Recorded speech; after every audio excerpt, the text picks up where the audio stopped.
I'm going to break a myth today. Yes, I know, another one. We often think of trust as symmetrical and reciprocal. If you trust me, then I must trust you. And if I trust you, then you must trust me, right? But reality couldn't be further than that. And it's important that we understand that.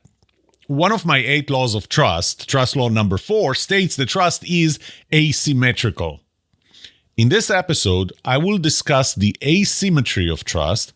I will explain why trust is asymmetrical. And at the end, I will show you some of the implications of that asymmetry, especially if you are trying to build trust within a team. And I'll do that right after this.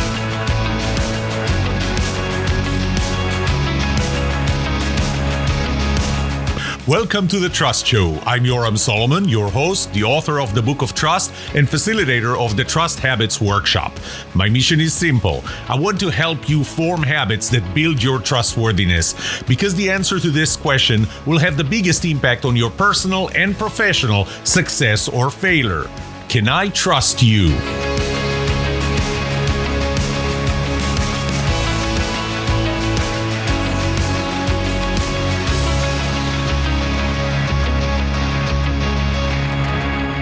This is actually not going to be a very long episode, but it's still a very important perception that we need to address here.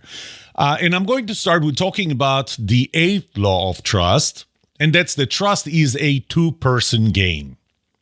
So the trust that person A has in person B does not only depend on person B's trustworthiness. It actually depends. The trust that person A has in person B is the product of person A's trustfulness multiplied by person B's trustworthiness. So it's really not important for one person to be trustworthy for another person to trust them. The other person has to be willing to trust in general. So that willingness to trust is really important. So what makes person A trust person B? Trust person A's trustfulness and person B's trustworthiness. What makes person B trust person A, if we're thinking that this should be symmetrical or reciprocal? Person B will trust person A based on person B's trustfulness and person A's trustworthiness.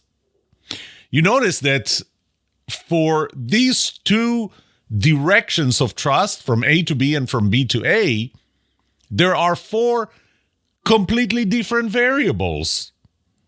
Person A's trustfulness is not the same as person B's trustfulness. Our trustfulness is the product of it's the sum of our experiences, or the product of the sum of our experiences. Our trustworthiness depends on ourselves and in personality compatibility, because trust is relative. So we have 4 different variables that determine the trust that A has in B and the trust that B has in A, and they are different. Because of that, the trust that person A has in person B does not equal the trust that person B has in person A. So if you trust me, that does not mean that I'm going to trust you. I'll give you an example. Every time I go on stage and I stand in front of the audience, right? And I ask the audience, one of the things that I do during my workshops is I ask the audience, members of the audience, if they're willing to lend me $20. Each and every one of them lend me $20.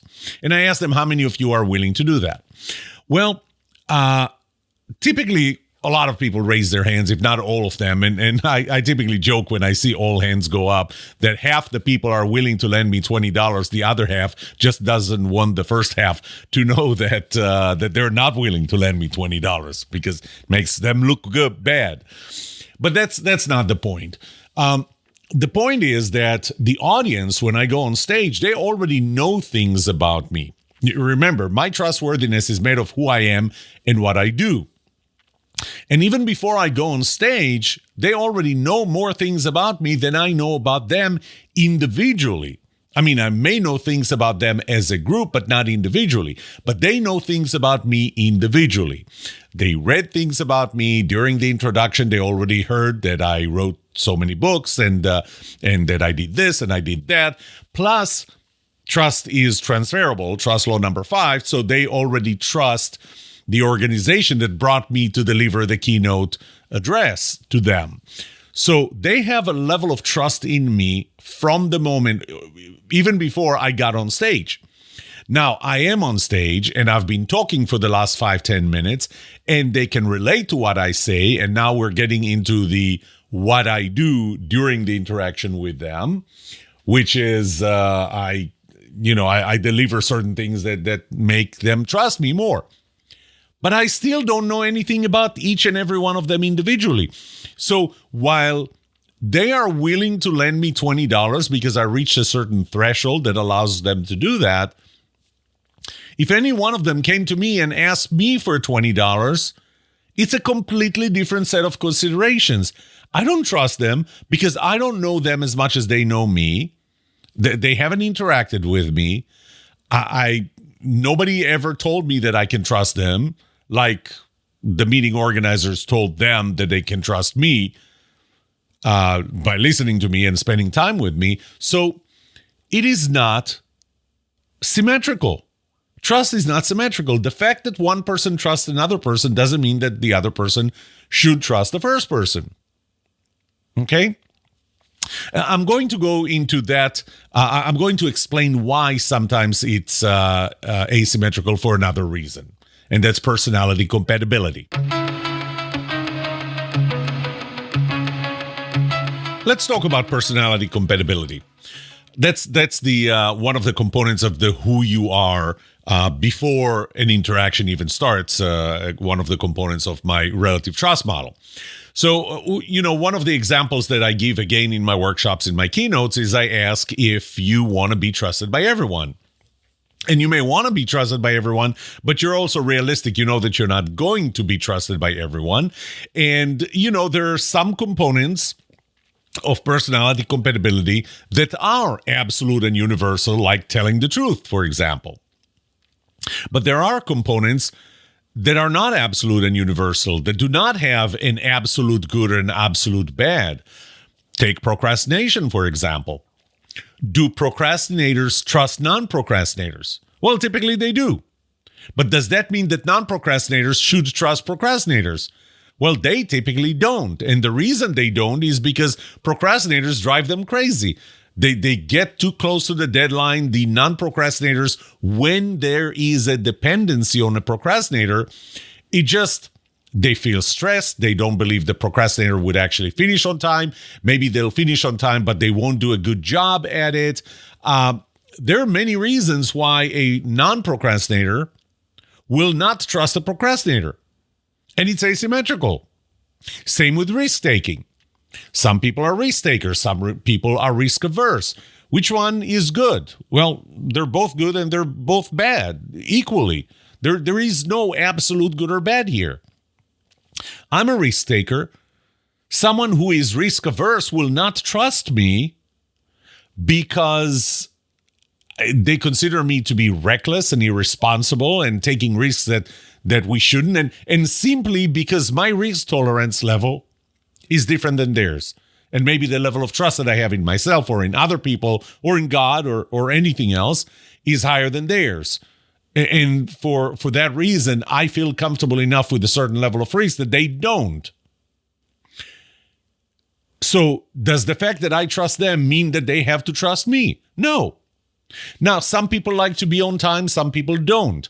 Is there a good or a bad here? I think that here there are going to be probably more people that say being on time, showing up on time is good versus being late is bad. But not everybody's like that. So why is that? It happens because we're all different.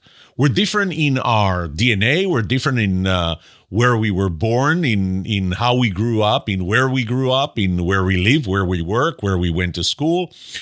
Our environment, our cultures, we're different in all of that. And because of that, the same behavior that would cause one person to trust another could cause another person to distrust another. Okay, let me say this again. The same behavior that would cause one person to trust me could cause another person to distrust me. So there is no this behavior is trusted and trustworthy by everyone. And if we're different and we're personally incompatible, or at least from one person's perspective, and again, I showed that with procrastination, with risk-taking, with being on time, with, some people are perfectionists. They will never let go of something until it's perfect. Some people are just, the 80-20 rule. Let's get it out there and see how it works so we can fix it after the fact. Those two types of people don't get along either.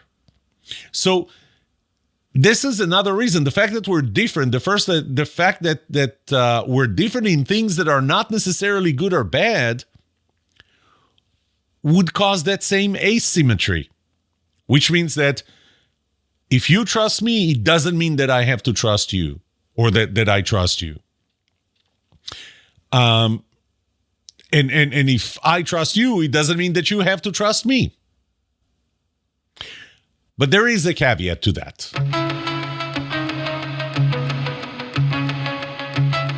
So far, I told you that the fact that I trust you has absolutely no impact on you trusting me. It's not exactly right. I mean, it's not completely right.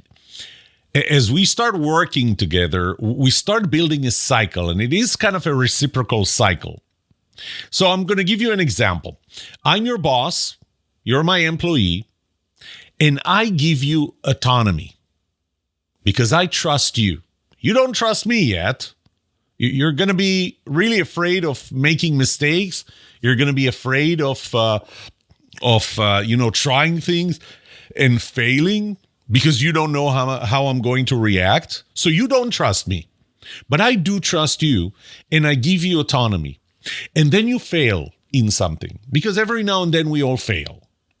And when you fail, you come to me and you don't trust me, so you don't know how I'm going to behave, and you're scared and you're afraid of delivering bad news, and eventually you know that there's no way around it, so you will deliver bad news, and I'm going to go, instead of you expect me to say, never do that again, or next time ask permission first, instead I say, okay, so that didn't work. Do you have a plan on how you continue? And so what did you learn? Is there anything you want to share with others so that others will not make the same mistake? But bottom line is, you realize that wasn't the end of the world. You failing in something that maybe you didn't ask permission for, maybe you didn't expect that you have this autonomy from me, and now you know that you do. Now you know that you didn't have to ask permission. Now you know that I'm actually proud of you for trying, and I'm proud for the intention, and I'm proud for the work that you put into it, and for the fact that you learn from it, and you go, that's interesting. And so because I trust you, you don't trust me because I trust you. But because I trust you, and I give you autonomy, which in my research I found a 67% correlation. So if I trust you more, there's 67% higher likelihood that I'm going to give you autonomy. So because I trust you, I give you more autonomy. Because I give you more autonomy, you trust me. And because of that, in the future, you will feel more comfortable trying new things, failing, delivering bad news. So it's indirect. The fact that I trust you that would cause you to trust me. It's not that the fact that I trust you causes you to trust me. It's the fact that I trust you, and therefore I do something like giving you autonomy that will over time cause you to trust me.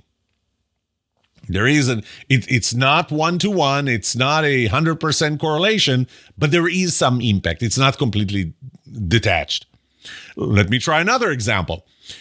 You're my boss, I'm your employee, and because I trust you, I am trying things. I'm demonstrating accountability.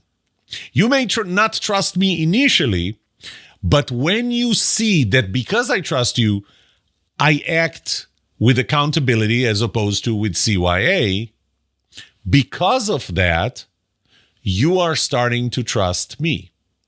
So once again, it's not because I, as your employee, trust you as my boss, that you as my boss will trust me as your employee. That's not the direct relationship.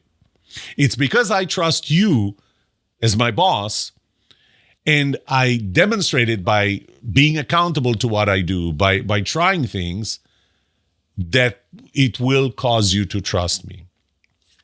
Another example, I talked about boss versus employee, vertical relationship. How about horizontal relationship? If I trust you, you're my peer, and I'm willing to be, and it's not necessarily limited to the workplace. I mean, if I trust you and I'm willing to be vulnerable with you, which I found is 240%, my willingness to be vulnerable is 240% higher if I trust you than if I don't. If I'm willing to be vulnerable with you, you take that vulnerability and say, and think for yourself, this is someone I can trust. So I trust you. I'm willing to be vulnerable. Because I'm vulnerable with you, you trust me. Again, this is not 100%. This is not same level of trust. There's still a lot of other factors, but this is how it's not completely detached. Two more examples and I'm done. One is, if I trust you and therefore I'm giving you real feedback, I'm willing to give you real feedback because I'm not afraid of your reaction to getting real feedback. And I'm going to give you the feedback that you need to hear rather than the feedback I think you want to hear. Because of that, because of my willingness to give you that real feedback, because you realize that I do that because I really want to help you, that you would trust me. So I trust you. I give you real feedback. As a result, I give you real feedback. As a result, you're trusting me. And the last one, let's say you're trusting me and therefore you're receptive to my feedback, and your receptivity makes me trust you more and therefore be willing to give you the real feedback that you need, and so on. The cycle keeps going. So what you see is, again, the fact that one person trusts another person is not enough for the other person to trust the first person, okay? Because our trust in one another depends on our own trustfulness and the other person's trustworthiness. And for a two-way relationship, there are four of those variables, and they're all independent. However, the actions that result from one person trusting another person could cause the other person to trust the first person. So what are the implications of this?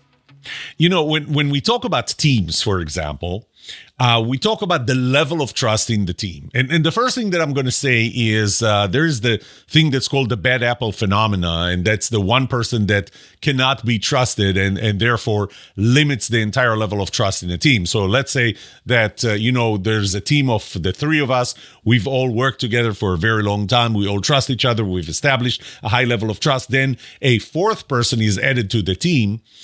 And we don't trust that fourth person. Maybe there is no reason other than we haven't spent enough time with them.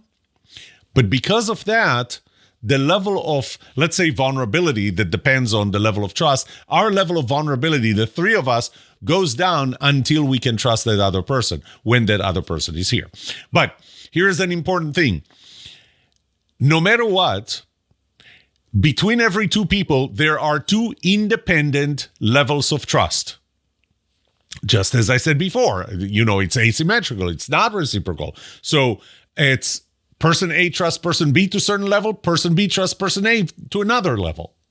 Because of that, if you have a team of four people, there are 4 times 3 independent relationships, trusting relationships. So for every person, there is an independent trusting relationship in one direction in the other person. And therefore, there are 2 independent relationships in both of them. That means that even for a small team of 4 people, you have 12 independent relationships, 4 times 3. That's a lot of relationships to work on. And now I'm taking the perspective of you, whether you're an HR manager, a leader, or anybody who takes the responsibility of building trust within that team. There are a lot of relationships to work on. Because they're not symmetrical, because they're not universal and they're not absolute. So the first implication is that you must prioritize. If you're going to be working on improving trust within a team, you have to do that one relationship at a time. And it's not the relationship between A and B, because there are two relationships there, between A trusting B and B trusting A. Two independent relationships. So how do you prioritize? First of all, high dependency, low trust. So you assess, where are the dependencies, or I should say, rate the dependencies, or even rank the dependencies from the highest, the most important dependency for the successful operation of the team to the lowest one that essentially we don't care, maybe. So you rate them and you start working on the ones that have high dependency. But that's not enough, because if person C has a high dependency in person F, the question is that dependency associated with a high level of trust? Because if it's associated with a high level of trust, that's another relationship you don't need to work on. So you need to work on relationships where you have high dependency of one person in another and a low level of trust of the first person on the other. You don't care about the other direction.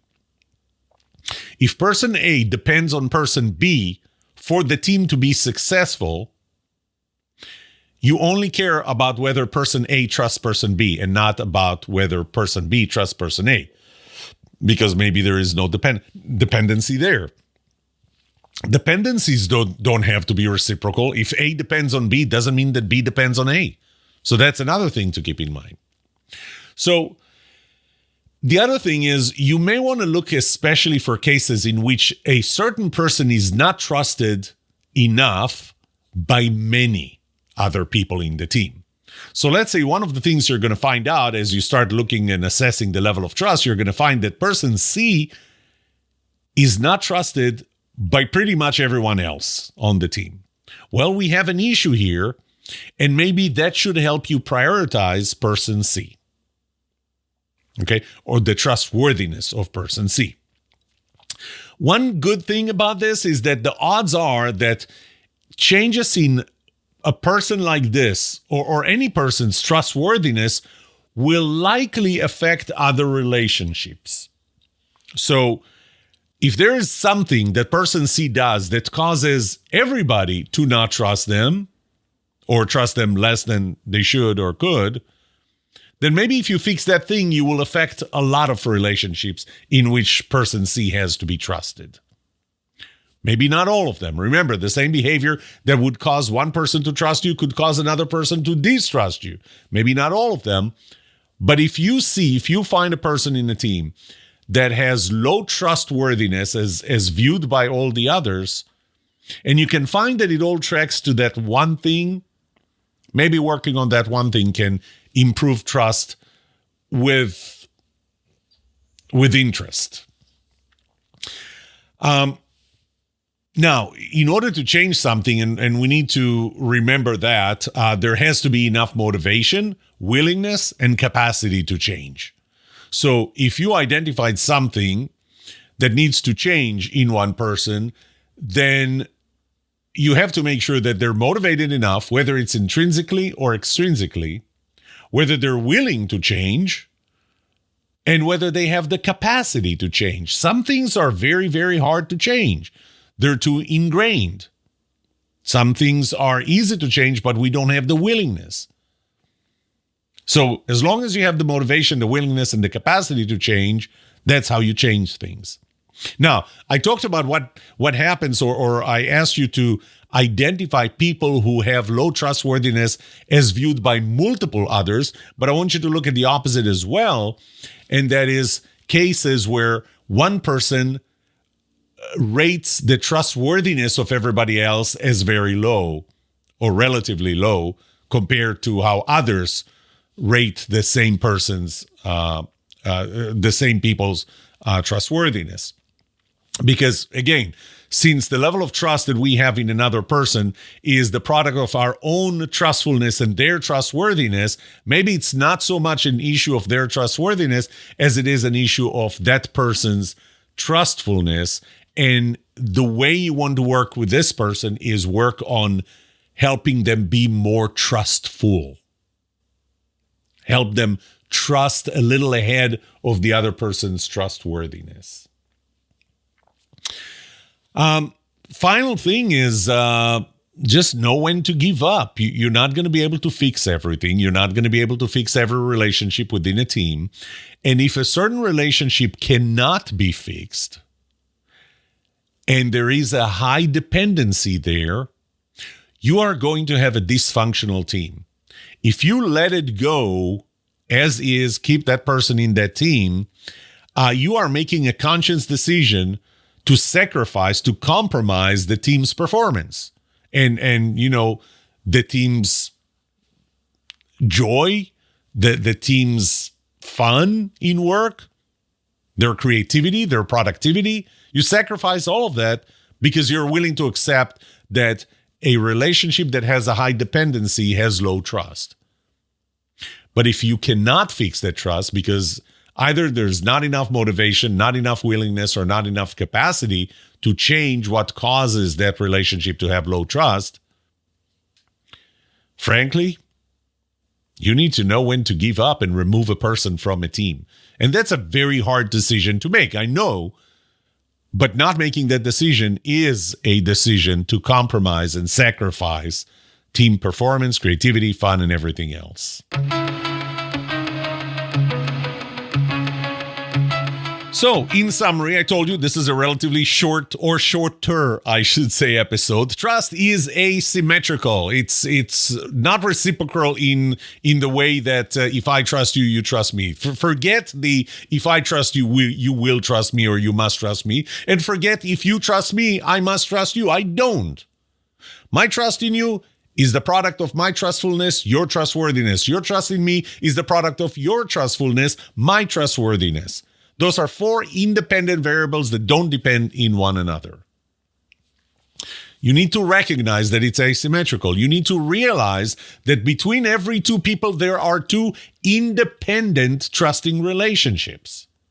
Yes, there is some symmetry, some reciprocity that is indirect, in that if I trust you, I behave in a certain way that could cause you to trust me. Or if you trust me, you will behave in a certain way that will eventually make me trust you. So there is some indirect reciprocity, some indirect symmetry, but it's not a direct one, and it still depends on four independent variables. That's it for today. May trust be with you. This was The Trust Show.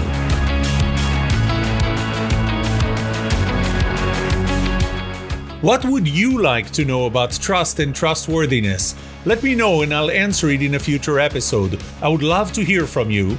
Email me at yoram@thetrustshow.com. If you like this episode, subscribe to the show so you will automatically get notified when I release a new episode. Rate it. Write a review for this podcast because those ratings help not only you, but also others looking for podcasts just like this. If you're looking for more resources to learn about how to build trust, be trusted, or know who to trust, look up my workshops, online courses, books, or go to my website, trusthabits.com. And remember that the answer to these two questions will have the biggest impact on your personal and professional success or failure. Can I trust you? And can you trust me? Thank you for listening or watching The Trust Show.